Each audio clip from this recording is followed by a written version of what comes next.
Beerzerker! Alright. Pump House. Fire Chiefs. Red Ale. 5.5% from Moncton, New Brunswick. And, yeah. That's a twist off. Wasn't necessary. A bit of smoke. So it was $13 for 6.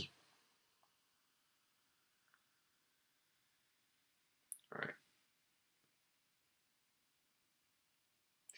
This beer creates a lot of head. This is the last one in my pack, so I've done 5 already.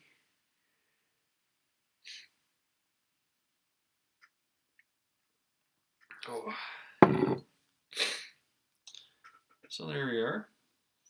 It's a bit brown for a red ale.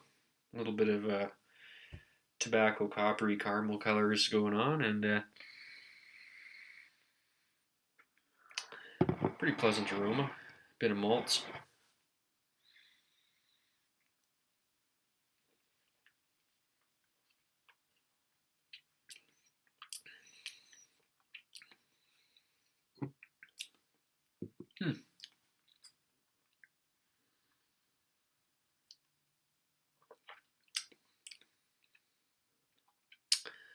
Well, not too bad.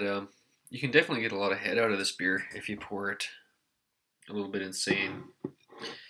So just beware. Yeah, so it does seems to have some supernatural head performance coming out of this, kind of like Parallel 49 out of Vancouver. Seems to be a little bit insane, especially for the amount of bitterness you're getting. Like you expect a lot of head out of an IPA or whatever, but this is a little bit insane. It's very toasty, very you're tasting a bit of the crystal malt in there and stuff for sure. But there is some bitterness in here, so they're definitely using a fair bit of hops, a fair bit of bittering hops.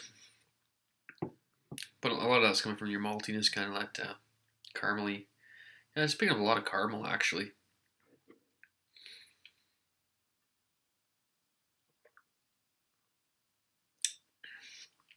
The head's not performing on this one the way it was the other ones. I just didn't quite the pour.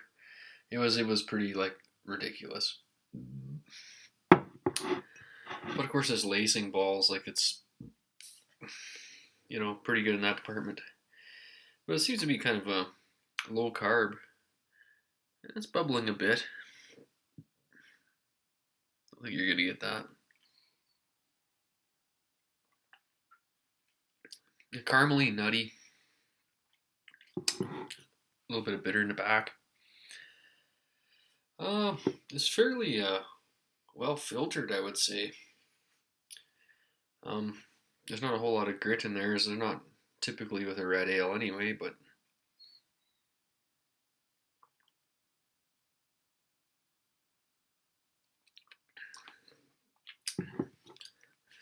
yeah, it's a bit clean. It's a bit sterile, a bit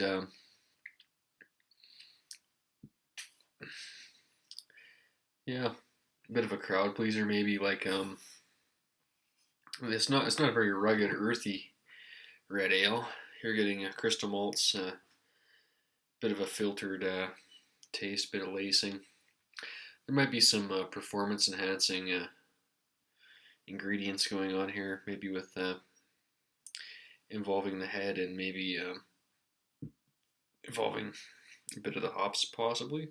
But I'm just making full on accusations here. I have no idea.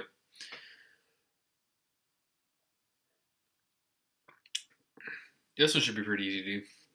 It's a little bit clean for me, a little bit more filtered, possibly. But it's not a bad beer. It's definitely as good as any of the pale lagers you're going to get. I'd drink this over Molson. I'd say a good competing beer for this would be maybe Rickard's Red. Would be kind of your benchmark kind of competition. So all in all, I think I could take either or a Rickard's or this. I'd say they're about I give both those beers. I don't know. I'd say around 7.5 out of 11. I wouldn't go any higher than an 8, but they're definitely drinkable beers, and you're not going to be too upset by picking this up, especially if it's your bag. filtered red ale with lots of head and lacing. It's got a really good mouthfeel too, good texture because of all that head performance. It's really got a smooth, velvety finish, which I think is really going to be quite appealing to a lot of people. Um, that just kind of, it's like the icing on the cake. So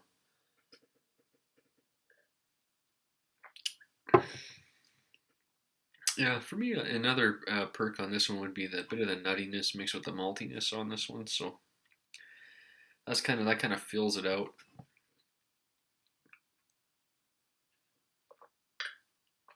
Pretty well balanced, and I'm glad I'd waited to the sixth one because I wasn't too happy with the first ones, but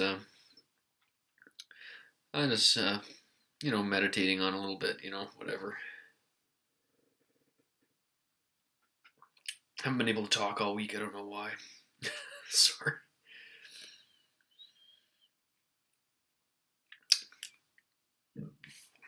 Lacing shot there. The Keith's mug.